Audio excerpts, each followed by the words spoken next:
Interrupted education योग, right. किसी का एजुकेशन अगर इंटरप्टेड होता है, मतलब एजुकेशन जब चल रहा होता है, कोई ना कोई ऑब्स्टैकल्स आते हैं, जैसे आप घर चेंज करते हैं, या आप अब जैसे आर्मी के लोग होते हैं तो बहुत बार अलग अलग जगह पे उनकी ट्रांसफ़र हो जाती है, या फिर बीमार पड़ जाता है व्यक्ति, या फिर कभी एक्सीडेंट हो जाता है, ड्रॉप देना पड़ जाता है, ऐसे अनेक कारण हो सकते हैं, राइट। ऐसा कौन सा योग होता है, या ऐसी कौन सी पत्रिका में ऐसी कौन सी स्थिति होती है ग्रहों की जिसके कारण इस प्रकार की घटनाक्रम घटित होती है? तो कहा जाता है, शास्त्रों में बताया गया है कि बुध से अगर मंगल 12वें भाव में हो, right, Mars is in 12th to Mercury, then it happens. तो आप यहाँ क्या करें, यहाँ पे देखें कि बुध आपकी पत्रिका में कहाँ है, राइट।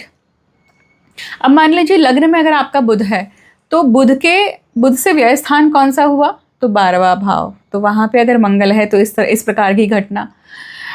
या फिर स्पेसिफिकली जो एजुकेशन के हाउस होते हैं, मतलब पंचम भाव को अगर हमने लिया, पंचम भाव में अगर बुध है और चतुर्थ भाव में मंगल है, तो भी इस प्रकार के घटनाक्रम होगी, राइट।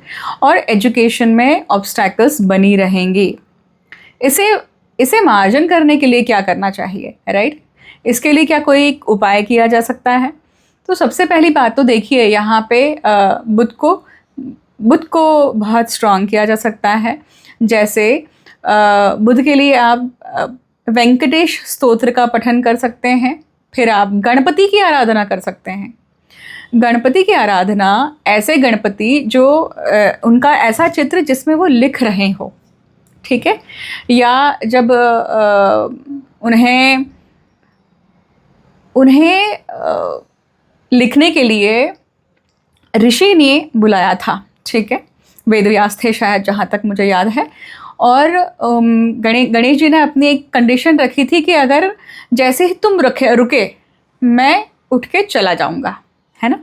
तो गणपति की जगह जब आप आराधना करते हैं, गणेश स्तोत्र पठन करते हैं, गणेश सहस्त्र नामावली करते हैं, और या फिर गणपति के मंदिर में आप रोज़ हर बुधवार को विज़िट करते हैं, गणपति स्तोत्र, गणपति अथर्वशीष का पारायण करते हैं, या फिर गणपति की आराधना या अभिषेक करते हैं, तो आपको बहुत फल अच्छा मिलता है इस केस में।